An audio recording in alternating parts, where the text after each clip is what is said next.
Welcome everyone to the e-learning community of practice for May.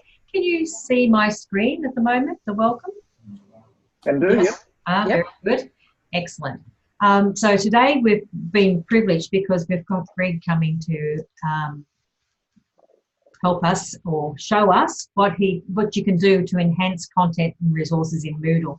Now, Greg's he's an eLearning consultant, is working on the Regional TAFE Alliance project at the moment, and he's developed some fantastic user interfaces that can be used quickly to develop content. So I'm really happy that Greg could share with us today. So I'm going to stop sharing, let Greg share, and start showing us some great things. There we go. Sure enough. Let me just get myself ready for that. Yeah. Now, while Greg's doing that, can I just get everyone to introduce where they come from? And we'll start with Kerry. Hi, I'm Kerry J, and I'm with the University of South Australia in Adelaide. Welcome, Kerry. Then we've got Callum.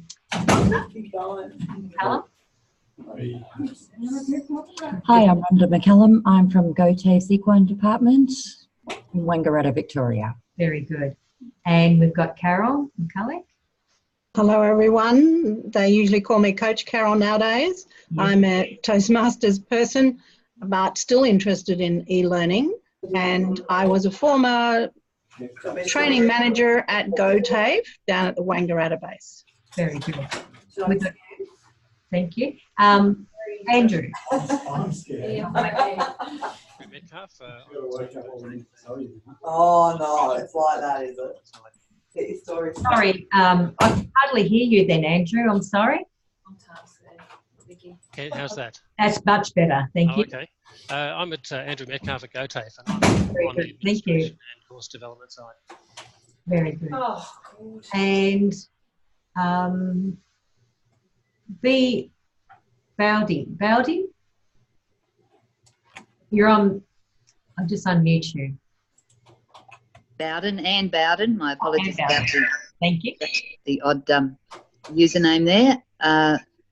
Currently a consultant in vocational education and training, previously in TAFE and other vocational education providers in New South Wales, and the ACT for a considerable amount of time, and eager to see what's going on. Oh, good on you. That's great, Anne. And Colin?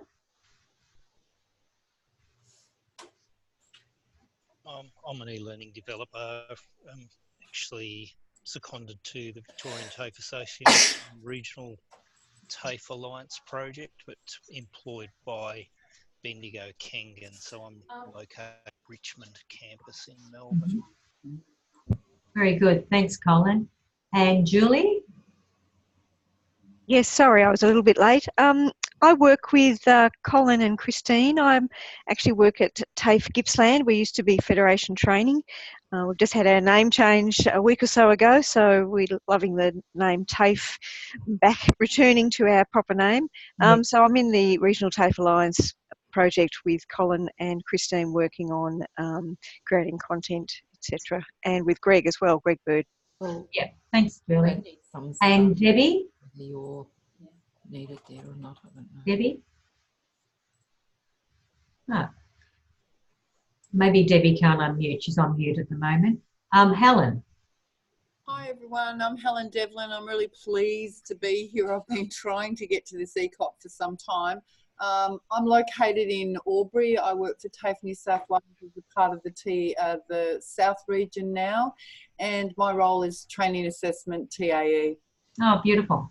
Very good. Welcome, Helen. That's great that you could come. All right, so we'll pass over to Greg, Greg Bird. And Greg, you just want to say a few words about who you are and what sure. I've had the luxury of meeting some of the people here today. So I'm Greg Bird. I'm an e-learning consultant. I've worked for a range of Victorian TAFEs, universities and private providers, and at the moment I'm working exclusively on the Regional TAFE Alliance project. That project is bringing together instructional designers from eight of the regional TAFEs, and we're working collaboratively to develop up e-learning content, which will then be given back to the contributing TAFEs for delivery locally. And so what we're trying to do here is to engender some really good design into our content. But it's important within the project team that we can have a consistency of look and feel, and that we can ensure that we're using design techniques which are accessible, that will work on mobile devices, that fit well within the learning management system, and that they will adapt to the designs that might be localized. So if I move a course from one theme to another, we want that design to also follow suit. So together with Christine and the other members of the team, we're all working to develop up content, but so that it has a consistency that runs through it. And to aid in that consistency, there's a set of user interface elements that we're all using that can be rapidly integrated into our content and then very easily edited within the platform itself. It's really important to this project that the product that we hand back can be edited by the organisation that adopts it. It's no good to lock that away in a skill set that is only for the high flyers, because we know that people will need to and wish to customise, adapt, modernise as new content is made available. So it's really critical that all of the design is in the platform. And so what we'll be showing you in this session is some of the ways that we're producing visually interesting content, interactive content, but making sure that that's fully editable by an adopting organisation. So I'll start by way of demonstration. I just happened to have this on screen because it was what I was working on before I joined you. But we're using Moodle as our platform. This Moodle courseware might be adopted by different providers who have different themes, but there are a range of user interface elements that I'll show you how they work, that kind of achieve layout and design, but in a way that's considerate of things like web content accessibility, mobile devices, etc. So there are options to achieve layout. There are options to incorporate and attribute images, to style up tables if tables are being used, and I'll probably wax lyrical later on the appropriate use of tables. Tables are very good for tabular data, but should never be used for layout. And so the layout elements that are built into these user interface elements very deliberately don't use tables as a layout tool, because then you hit up against things like web content accessibility. So the way that they work is that anything that you can see on these screens is fully editable in the native editor of Moodle. And so if you need to make any changes to the content, they can all be changed. I'm going to do that by starting to build something up. And I'll start with a really vanilla looking page of stuff, boring and uninteresting. This is the native Moodle editor. It's called Atto, and it's fine, but it's limited. You've got very limited sort of design features. You can bullet text, you can have numbered lists, etc. But you pretty much hit up against the limitations of the editor in terms of visual design relatively quickly. We've designed a set of what we're calling reusable user interface elements that are just little snippets of code that can be put into your Moodle content and then edited within the Atto editor. So for instance, if I wanted a set of block quotes, if I had a quotation that I wanted and I wanted to attribute that quotation, I can simply copy that bit of code. I can return to my editor, and because it's HTML code, I do need to from time to time jump into code. There is a code editor built into Atto, but all I need to do is decide whereabouts I want that placed, paste that in, and then when I return to the WYSIWYG editor, I've got all that layout achieved there. I can put in whatever text that might be appropriate. I can put my attribution in and I'm done. So you'll notice, and the really important piece of this is that this is all fully editable within the Moodle interface without any specific software. It doesn't rely on any third-party software. And it achieves all its visual design and layout. And there's some thought process here, using features that are already baked into Moodle. Now, Moodle and other platforms like it use a set of standardized layout engines. One's called Bootstrap, and Bootstrap achieves things like layout and interactivity. And another which is called Font Awesome, which can create these little icons These things are already part of Moodle. There's no additional technology requirement. They're baked in. So they're just sort of waiting for us to use them. So for instance, if I had a reading and I wanted to have a reading box, I copy that bit of code, I go back into the editor. The only, I guess, technical part of this is you've got to have enough confidence to jump into the little HTML editor to paste the code in. Once it's in, everything is editable again in the text. So if I want to put a custom heading here, I can. And then whatever text might appear here.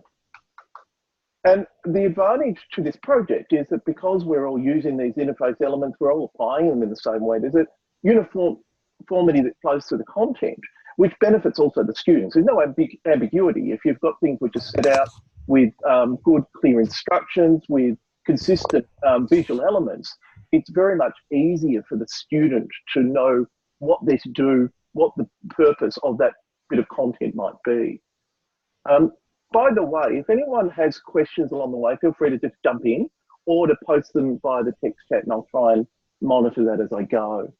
And I'll keep an eye for you too, Greg. Yeah, perfect. And so it goes. So there's a range of elements here that are sort of visual layout elements.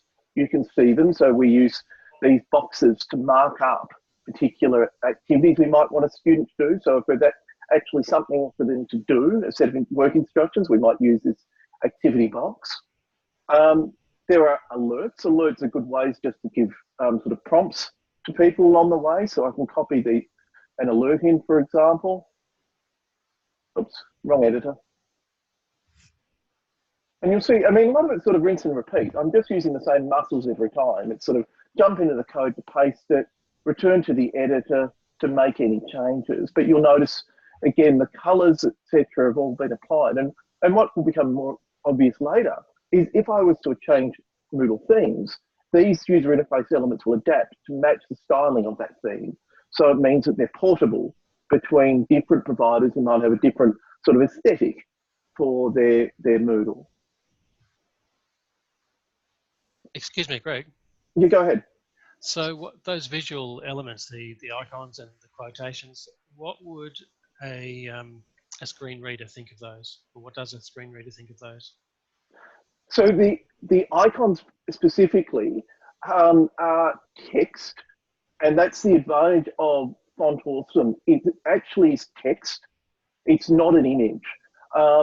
But screen readers will often deliberately jump over things which are just sort of visual furniture to the content. So you'll notice as I've been putting that content in, which is the stuff that would matter to a screen reader, that is just in plain old text. So all the headings are in plain old text, even though they might be styled up. So these sorts of elements are actually really good for web content accessibility, and particularly when it comes to things like the layout engines. And I'll show you some examples in a sec.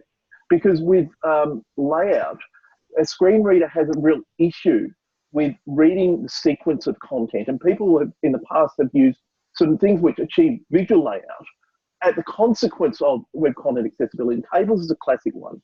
So for instance, if I was to go to so there's some table examples here. In the native Atto editor, you can add a table, but they look pretty vanilla. And they don't actually have really good web accessibility built into them until you give some extra instruction, which is built into some of these elements here. So I'm going to paste this in and I'll explain what I mean. If I was to add this table now. Greg, there's just 2 questions in chat there that you might want to respond. Oh, sorry, I missed that. I will, I'll look back to that. Is that in a table like this, the markup actually describes how the table is to be read and in what sequence. So this is a table which has both column and row headings, and a web content accessibility reader will know the relationship of that data now and read it appropriately. So it's kind of been designed into the UI elements. I don't know whether that's met your answer, Andrew. Perfectly, thank you. Yeah. I'm just going to look back to the questions of the text. Oh, sorry, go, Christine. I was just going to read them to you, but it's fine, Greg, you can see them. Yeah, so are they part of the style sheet of Moodle site? They're actually built into Moodle core.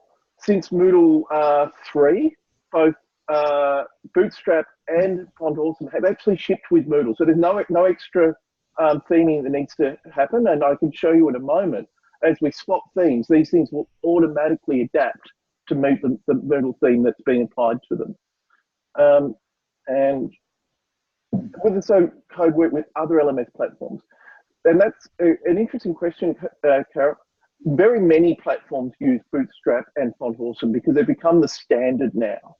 The one exception, and I'm glad you asked it, is the Canvas LMS. And I know that a lot of universities are moving to Canvas LMS. It has its own bespoke UI elements.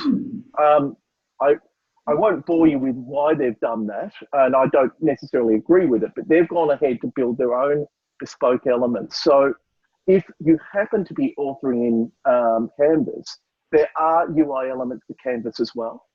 I haven't built them and I haven't got a sort of quick fix solution for them, but it is useful to know that in other LMSs like Canvas, they can and do have their own bespoke user interface elements that you could copy and paste into the Canvas LMS. So for instance, they've got things like badges and buttons, and some of the items that you'll see in my UI elements, they've got equivalents in the Canvas LMS. Bootstrap is probably the most ubiquitous of all of the what they call frameworks, the layout engines, and it came from Twitter, but has now been adopted by most of the large developers. Thank you, Greg. That's awesome. So if I was looking for something that I needed in another LMS and I've got access to a course in Moodle Cloud, where do I look for those codes? So if you're using Moodle Cloud, well, Moodle Cloud is Moodle and it has Bootstrap and you would be able to use these immediately. So it's only if you're using, I guess, a non-Moodle platform that the question even comes up.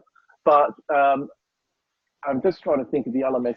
I think Brightspark uses Bootstrap. I'd need to confirm that. So I guess you'd have to look at a use case about the specific LMS and what it does and doesn't have baked into it. It is worth knowing, however, that even if your LMS doesn't have these, you can, as was indicated in the text, a question from someone earlier, you can link it in. So even if it's not baked in under the bonnet, there are ways to link it in to existing websites, etc. Yeah, the reason for asking is that I also use Thinkific for courses for Toastmasters, and one of the missing elements is just what you showed us a minute ago, a special little activities kind of icon. So I need to question them about it. Well, do you know the very easiest thing? Take one of these copy code, shove it in and see what it looks like. So apply the smoke test, because you can copy this and dump it in, and if it works, it works. Do you know what I mean? Yeah, absolutely. It's only then that you need to sort of like play that line of inquiry stuff. Okay, thank you.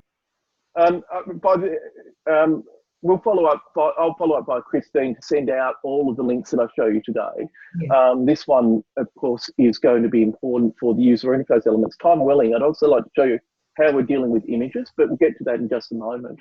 While I'm still here, I wanted to show you that in addition to visual layout, Bootstrap can also provide interactivity, and that interactivity can actually help us to design meaningful learning. So you can have show hide interfaces, so that if you want a more info type of a box, etc. You can have accordion menus, so you can have a sequence of learning, for instance, with steps, and each step's got a set of instructions. And so these have become important sort of design elements instruction design elements to the project to achieve not just layout, but sort of interactivity, that sort of progressive release of information.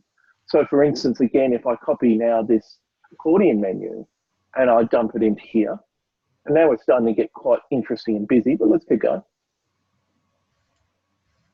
We can paste that in, return to the editor. Again, everything is fully editable here, so I can make my changes.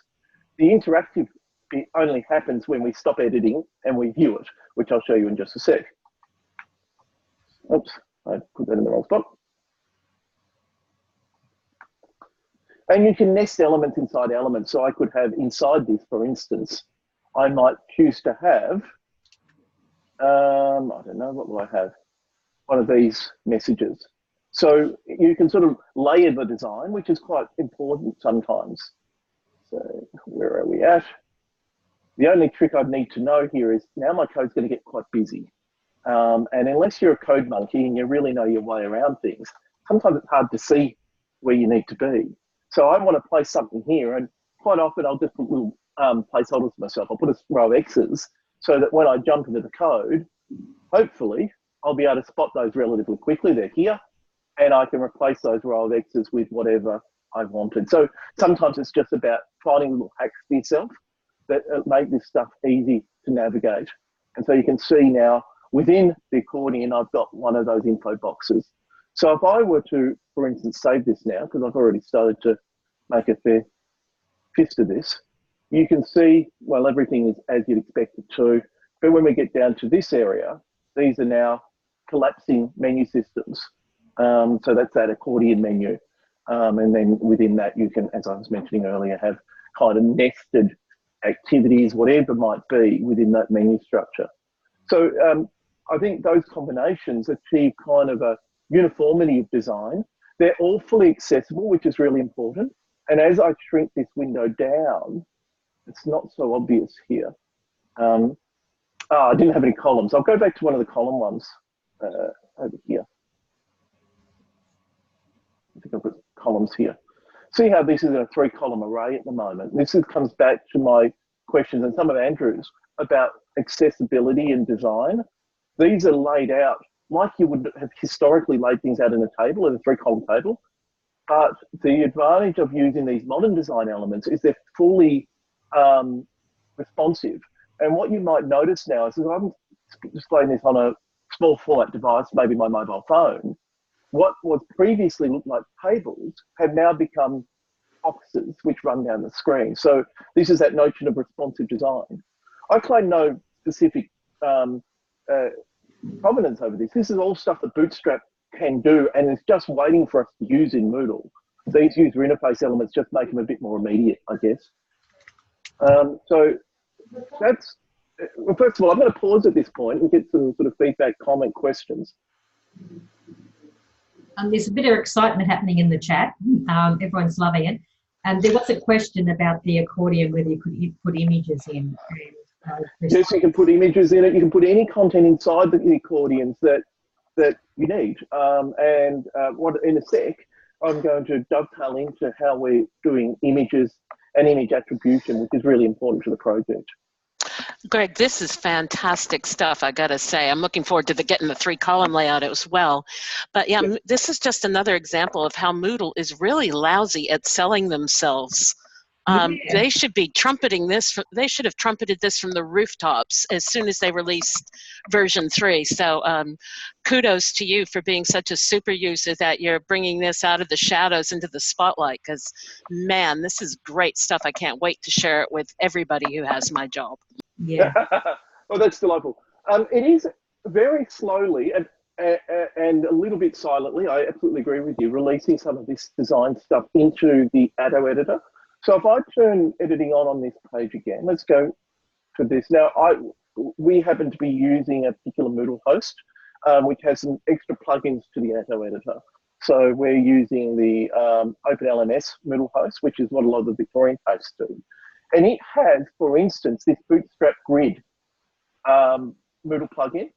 And there are also other plugins, like there's a Font Awesome plugin, etc. So depending on your Moodle host, you may or may not have some of these extensions already available to you. So for instance, if I'm just going to put it in here, this button, this Bootstrap Grid, allows you to choose various layout options and the split in those layouts. So this is sort of a 1/3, 2/3 split.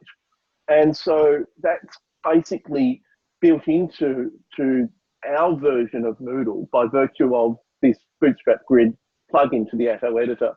And then if we dive into the code, not that this is going to mean much to you, but this is basically, they use the same coding conventions as I'm using in the UI element because it's all Bootstrap. So they're using Bootstrap, I'm using Bootstrap because Bootstrap's built in. But I think this is the sort of stuff. In fact, we've got a presentation up at Moodle Moot about, kind of what you're seeing now, to look at how you can better exploit what's sort of baked in under the tin. Because in the Moodle user interface itself, these icons are actually using Font Awesome. So again, those components that you see here, these sorts of iconography, Moodle itself uses for its own user interface, particularly in the more modern themes, like we're using one called Snap, but even Boost and More, which are the two sort of core themes of Moodle, all use Font Awesome to various degrees in their visual design. Now, Christine, I'm going to flick to you now. I mean, I know that I've already stolen longer than you probably expected me to. Oh, no, that's okay. No, it's all good. I think, Greg, if we might just talk about the images, because one of the things I had planned for today's session was to talk about how to get Creative Commons images and how to do attribution. And again, sure. Greg has been fantastic because he's designed some coding for us to be able to put the attribution under the image, which is often an issue. I know using Flickr has a embedder, which is called Image Coder. How many people are using that one with Flickr and the Image Coder? Has anyone else heard of it? Yeah, so some people have heard of it. And so what it does, it actually links to the image and actually puts the code in. One of the issues that we've found in this project is when we've put the link to the image, especially if we've used Unsplash images, that when we go back, sometimes the image has disappeared. So that can be a little bit of an issue when we're linking to an image. So we're sort of going around that now. We're using, putting the link there, and then we're actually uploading it. Now, I might pass over to you, Greg, because you're the instigator that actually created a lot of the code for us to use. And I think it would be great if you could share that. Yeah, no worries. So one of the key tenets of the project is we've got to do best practice, and best practice includes attributing images. And even if those images are being given to us completely for free, we've got an obligation to attribute. One is because it's good practice, but the second is that it protects the people that adopt the content. So, for instance, there's this wonderful, wonderful collection of images called Unsplash. And the license for this basically says you can have it free, do whatever you like, you don't even need to credit us. Now, even taking the spirit of that license, our best practice is still to attribute the image, because we want to ensure that if an adopting TAFE undergoes something like a copyright audit, if a copyright auditor can't establish the provenance of the image, if they can't determine where that image was from, they will assume, rightly most of the time, that the image is copyright infringing, and then they'll penalise the organisation for doing so. So what is important to us is that we first find and use good quality images in the spirit of the license that they were shared under, but that we also do the proper attribution of that. So there's a couple of sources that we use all the time. I am a major exponent of Unsplash, but I'll show you some others as well. And so there's a whole lot of really beautiful images. And imagine I wanted this image just for example. So that's the image. I'm legally entitled to download that and to shove it in the Moodle. But we want to do the attribution piece. So I've built a set of attribution helpers. There's 3 of them, but I'll start with the Unsplash one. And basically the Unsplash attribution helper will take that image and it will build the attribution statement. It might be a little small. I'll make this a bit larger. Here it is here. That does the proper attribution back to the source. But the important piece is that it also lays that out appropriately so that it's in, relative to the image. So we've got different layout options now. We can have the image floated to the right of the text. We can have it floated to the left. We can center it. We can have a full width image if we want. We can even have an image that we editable text that goes over the top of it. But the critical component with all of these is that the attribution statement lives with the image, is locked through the image. And so, for instance, if I wanted this one here, I can copy that embed code. I can go into my editor. I can decide where I want to put it. Again, I'm going to use my little trick. And I'm going to put my XXX so I know where I'm going to put it. Go over to the code editor. There it is there. That's the XXX. I'm just going to create a little bit of white space so that it's a bit easier to see. I can paste that in. And then when I return to the editor, there's the image. You might not remember that I chose the one which had float to the right of the text, so it's done exactly that. It's sort of positioned off to the right here. It's fully responsive, so as we drag it around, it sort of moves in line with the text. But critically, it's got the attribution statement under it. Now, what Christine was right in saying is that right at this moment, this image isn't in Moodle, doesn't live in Moodle. It still is on the Unsplash servers. In the same way that if you put a link to a YouTube video, the YouTube video still lives on the YouTube servers. So there is some risk that that image might be taken down, and then that image would break. And so what the project has now got into the habit of doing, which I think is good practice, is to download that image, resize it appropriately, and then re-upload it into Moodle. And that way, you're still meeting the license. And the Unsplash has got a really good license because it says something like irrevocable, indefinite and irrevocable. So even down the track, if the author decides to take this image down, we're still covered by copyright. But what we end up doing is effectively re-uploading that image. So I'm going to take you through that. It seems bizarre, but I'm going to save this image. That's saving it to my computer. It's already kind of resized to the right size. And I'm now just going to double click on it and upload it. So all I've really done is to take a copy of the image, which I'm allowed to do under copyright law, and I'm re-uploading that same image into Moodle as a file now in Moodle. So there's the same file, but now it lives in the Moodle file store. So even if the original image was taken down, no harm, no foul, because it's all where it ought to be. And the attribution statement's still there.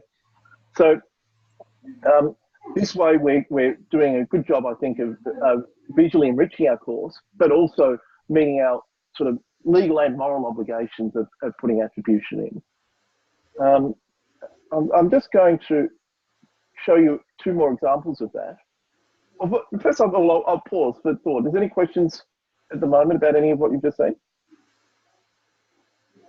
No, do you have to use the Atto editor in order for all of this to work, or in terms of the Moodle elements, or can you use any editor in Moodle and it'll work?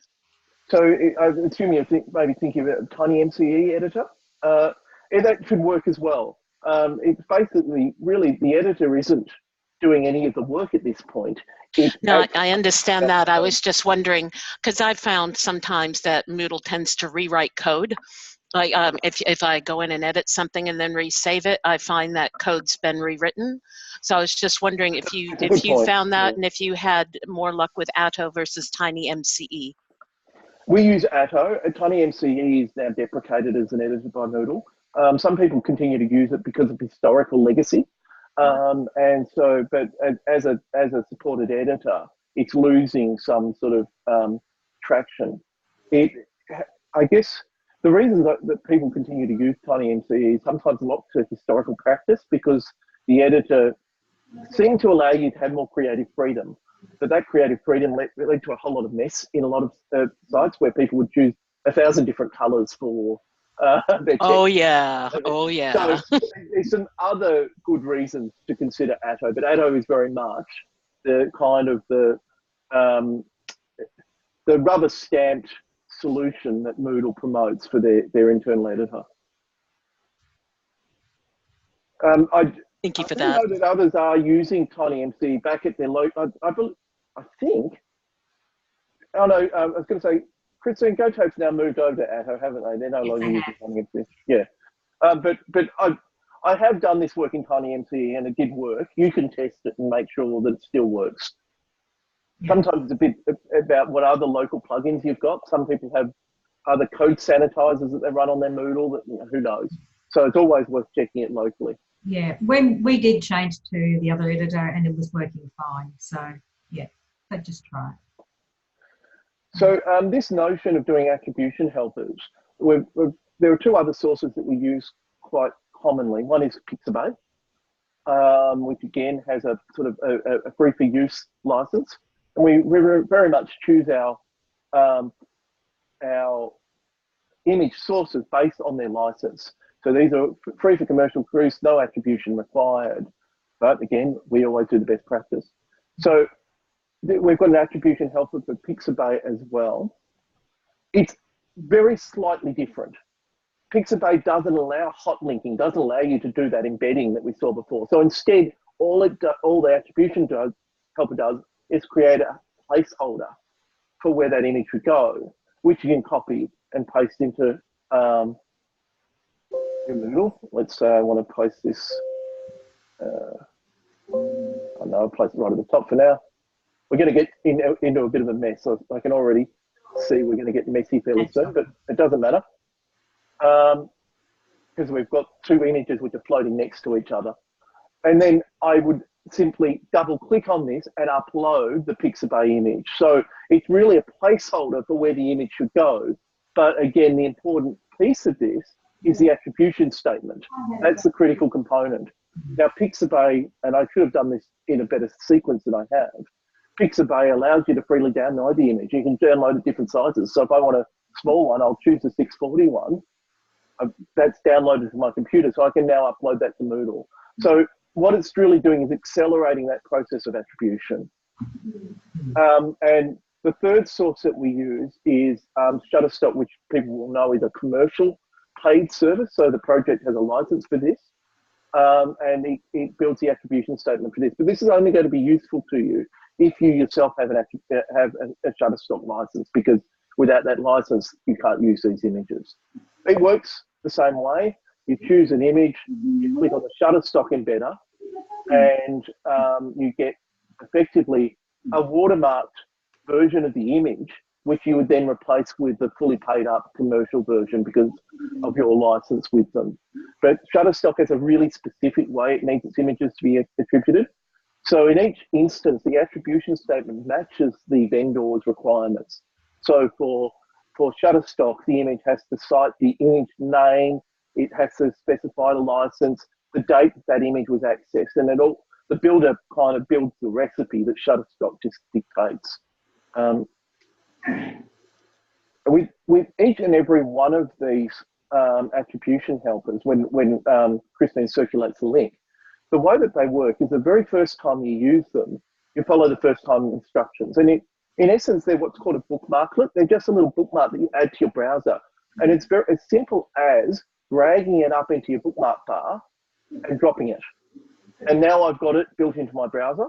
And so that was the Unsplash embedded. When I go to Unsplash and I click on that, it does the magic. So the only piece for people that adopt this approach is to follow the first time instructions to get that in place. And there's even a little video that guides you through that, about how to put the embedder in place and how to inject that into your Moodle content. So there's my 15 minutes, and it's now at 40 minutes. So Yeah, that's fine. More time than I'm afforded, but I hope that's been useful to people. No, it's been very good, Greg. Thank you very much.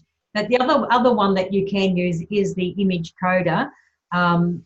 With that one, you just find the image in Flickr, you copy the code, like the link to that image, and it creates the code for you. So image coder, there it is, yeah. It's just spelled without the E in the coder. So if you get the link to the Flickr image, just paste the link in, get the code, and then you paste the code in the HTML into the Moodle. No, I want to get it going with these because I use these at night. I just don't know why. Is it something to do with the three? Okay, I can hear someone talking. Is there a question? I think that might be background chatter, but I can't work out who it's from. I'm going to stop my share at the moment, unless there's something else that people wanted to see while I've got the audience, the screen. Greg, I don't know if you'll have time to do the YouTube video one as well. It's quite a good little element, but time might be a bit of an issue.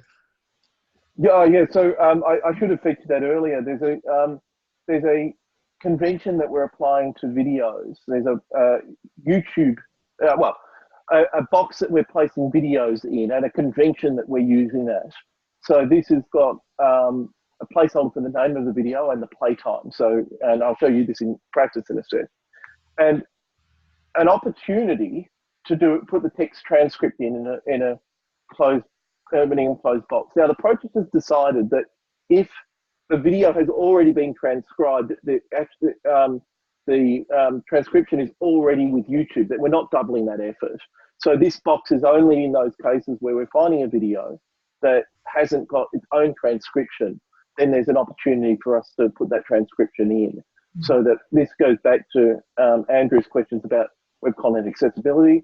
We've got both an accessible box, but also engineered in the accessibility features. So, for instance, add a transcription to a video.